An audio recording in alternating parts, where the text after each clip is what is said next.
All right, welcome back to the Star Trek Rewatch. I'm a day late, sorry. Christmas put me a day behind. Normally this goes up on Thursday, but we're getting it done here. So you go watch the episode, I watch the episode, then we come back here. I read the entry from the Star Trek Compendium, and then we talk about it. Today I'm going to hit up the Star Trek Encyclopedia. I always forget that I have this. So we'll read the entry for that real quick. This was episode number 14. In broadcast order, if you're following along, and this was the first episode aired in 1967. So we're out of 1966. This was broadcast on January 5th of 1967.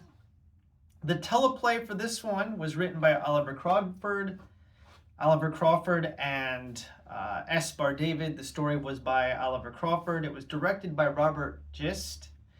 The star date for this one is 2821.5. It first aired in 1967, as I said, and the entry from the Star Trek Encyclopedia says that this episode, a shuttlecraft piloted by Spock crashes on planet Taurus II, forcing him to grope with life and death responsibilities of command. The Enterprise shuttlecraft made its first appearance in this episode. Earlier episodes, such as The Enemy Within, did not use the shuttle because it had not been built until this point. So if you remember The Enemy Within, that was the episode where Kirk was split into two. The evil Kirk and the good Kirk, and Sulu and the crew were stranded on the planet and they were freezing and they couldn't beam them up because the transporter wasn't working. And you think to yourself, why don't they just use the shuttlecraft? Well, the series had not invented the shuttlecraft yet or used it as a concept until this episode that we're talking about now. So, haven't talked about the composer. The composer is Alexander Courage, and the photographic effects are from the film effects of Hollywood. And we'll go a little bit into the Alan Asherman's compendium here and read the entry that he has. He says, en route to planet Machus 3, the Enterprise encounters a giant quasar-like formation. I do want to talk about this quasar, because there's two versions of the show, as you know. There's the original effects, which I always watch the show in its original broadcast. You can do that on the Blu-ray. If you watch it in the remaster, or if you watch it streaming on Paramount Network, like, it's going to be the revised, updated graphics. They're not the original. I am an old school person. I like to see the way that it was. But I will say that the updated effects for this episode, if you happen to watch both, they're really good. I think that the quasar looks amazing. The original effect of that quasar, called the Murasaki effect, was a cloud of smoke photographed through a red lens filter and printed in slow motion. It was double exposed over a star background. And you'll see at the end of this episode when Spock jettisons the fuel, and we'll get to that, it says that the blazing trail left by the jettisoned shuttle fuel was animated. It was double exposed over footage of the miniature shuttlecraft. And they used two shuttlecrafts for this episode for the effects that they did. We'll talk about that in a minute. Of course, all the effects shots that were done here by the film effects of Hollywood have been replaced by digital effects and the remasters. All right, so let's see. They are on their way to Murasaki 312. Galactic High Commander Ferris objects to them investigating this quasar. Kirk orders the ship's shuttlecraft Galileo launch to investigate the phenomenon. He says something about having a standing order to investigate all quasars, which is kind of interesting. I mean, there is a plague on this planet that they're en route to. So if at any time this High Commissioner Ferris can override Kirk and like order Kirk to go, and that's going to come up. But this guy's like really smug. I immediately didn't like him because he's like really smug on the bridge. It's just like, and Kirk's kind of just like, I'm well aware, like, you don't have to tell me. I know what to do. So What happens is the Galileo crash lands on planet Taurus II with Spock, McCoy, and Scotty aboard. This is called the Galileo 7, both because the registry number on the shuttlecraft is 1701/7 and because there are 7 crew members aboard when it goes down. Ferris, this is the commander, the high commissioner, demands that the Enterprise abandons the search and continue its delivery of important medical supplies. Spock fights Neanderthal-like creatures and the discontent of the shuttle's other inhabitants. Although it appears that Spock's logical behavior has caused the deaths of 2 crewmen, actually this is wrong. Alan Asherman, you got it wrong. 3 crew members die in this episode, right? The Vulcan makes a last-minute emotional decision that saves the Galileo and its remaining crew members. This is when he jettisons the fuel. They are able to get off the planet because Scotty, I guess he uses the phasers and discharges the energies from the phasers into the ship to give them limited capacity to be able to lift off and to go into orbit. However, earlier in the episode, Spock reasons when he calculates the amount of weight that's on board the craft. He talks to Scotty and calculates how much it'll take for them to get off. And Spock says that they're 3 men too heavy, that essentially 3 grown men are going to have to get left behind. Well, of course, conveniently, 3 men die, which gets the optimal weight for the shuttlecraft when they take off, because these inhabitants get killed by the giants that we never really see. These 8-foot tall creatures that are throwing spears that have styrofoam tips. It's pretty funny. There's literally one scene where the spear hits a rock and you can see like the rock like chunk off and pieces of styrofoam fly all over the place. And I can just imagine like the prop guy like losing it off screen, like, I told you not to hit the rocks. But yeah, so you get to see styrofoam flying all over the place in a kind of a goof, one of those goofs that get caught on film that they didn't fix. But I thought this was a pretty fun episode. I think the best parts of it were Spock assuming command and his run-ins with the crew members, The one guy in particular, I think his name was Mr. Gaetano. Was he the one that they were getting into it with? The one that kept on criticizing Mr. Spock? I don't know. There was Mr. Boma, Mr. Gaetano. I don't remember the third guy.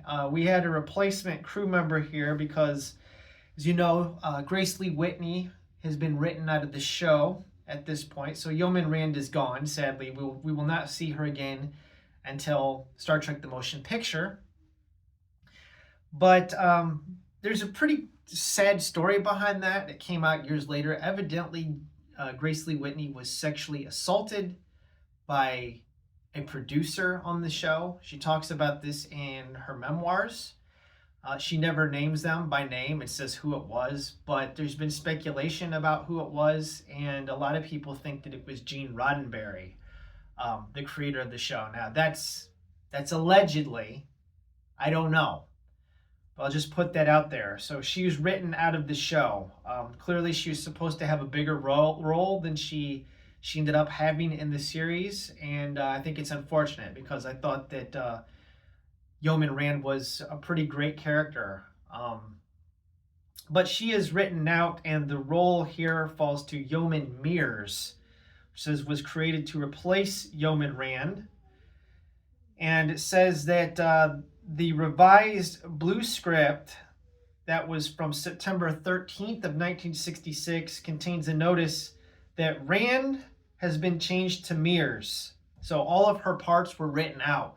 So Mears in this episode was originally supposed to be Rand. So Grace Lee Whitney was supposed to be in this one. This says, let's see here. The full-size version of the shuttlecraft Galileo, I don't know if we've got a full picture of it here. as it appears, the back view of it there. It was done by the AMT Corporation Speed and Custom Division in Phoenix, Arizona. It says 15 workers labored over 2 months, supervised by automotive designer Gene Winfield. Now this would explain why Desilu. Okay, so in case you didn't know this, Desilu was Lucille Ball and Desi Arnaz, right? They bought the defunct RKO Studios. So RKO Studios was one of the major film companies of the golden age of Hollywood. They basically got bought out by what was that media mogul? The mogul's name? I'm gonna forget. Is it Howard Hughes? Is he the guy that bought it? Anyways, he ran it into the ground. He produced movies like John Wayne in The Conqueror, which was, Genghis Khan. So films like that bankrupted RKO. And then Lucille Ball and Desi Arnaz bought RKO Studios, and they named it Desilu. Well, Star Trek ended up being so expensive, and Lucille Ball was really responsible a lot for getting Star Trek on the air because she put the money up for the show. It ended up bankrupting Desilu, and they had to sell out to Paramount. And I think I've got it labeled in the back of this book, but it's stuff like this. I mean, the having these legit designers come in and design props and stuff for the show. So yeah, 1967, Desilu Studios and Paramount Pictures are acquired by Gulf and Western Corporation, which combines the two facilities under the Paramount name. All right, so, and then Star Trek would be renewed for a second season at the end of season 1. But yeah, this is one of the reasons why Desilu went bankrupt, was because Star Trek was so dang expensive to produce. They had a steel skeleton. So the shuttlecraft was made of hardboard and fiberglass shaped over a steel skeleton to provide the craft's contours. The mock-up was 22 feet long, 13 feet wide, and 8 feet high. So this was like a full size prop that they're using here. So you can imagine it wasn't cheap. There you can see the shuttlecraft Galileo in all its glory. But yeah, let's see here. Each of the craft's 2 power pods were 14 feet long, constructed from 18-inch diameter steel tubing capped in a plastic dome. And then the interior of the Galileo was a separate set. So they had 2 sets. They had the external prop, and then they had the set that they're sitting inside of. So the second set here was constructed on wooden foundations. It had a removable wall, so they could provide different camera angles. There were discrepancies between this set and the big exterior mock-up. Windows are visible on the outside doors, but they're omitted in the interior. The ceiling of the interior is also considerably higher than the height of the full mock-up. To convey the illusion of the craft's liftoff, the backdrop built outside the front viewing ports of the interior set was gradually lowered. So there you go. There you go. Pretty interesting. Like I said, this was a good one. I enjoyed it. I do have a toy put out by Playmates back in 1994 of the shuttlecraft Galileo that includes a Captain Kirk action figure. So if you want to see that toy that I have, that I bought way back, 30 years ago? There's a review for it somewhere down in the playlist. I'll see if I can link it up here or something so you can see that toy. But overall, this was an enjoyable one. I don't have a whole lot to say about it. It was nice to see Scotty get to do his, engineering magic in this. And I think that the back and forth between Spock and McCoy on the planet was really nice. Spock had to deal with a lot of adversity in this episode, and we really got to see what it was like for him to bear the burden of command. And of course, his actions at the end, where he jettisons the plasma and ignites it, was a gamble that pays off. It looks like something that Kirk would have done. It was kind of out of line for Spock, being so logical to rely on emotion. So I guess that's it. I don't really have anything else to say about it. Unfortunately, I don't remember what next week's episode is. I could check real quick, but I'm not going to. I'll put an update in the community tab as we get closer to it, but it'll be whatever episode 15 was in broadcast order. And if I was like a super Trekkie, I would remember that. And there's probably once upon a time when I did know that, but a lot of this information is going out of my mind as I'm aging. But thanks for watching.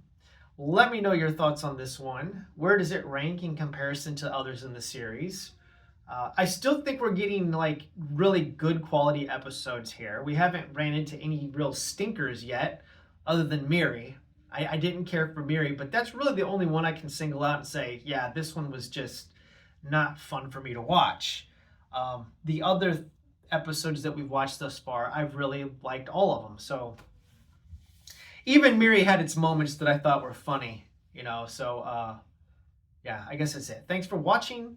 Till next time, live long and prosper, friends. Have a wonderful day.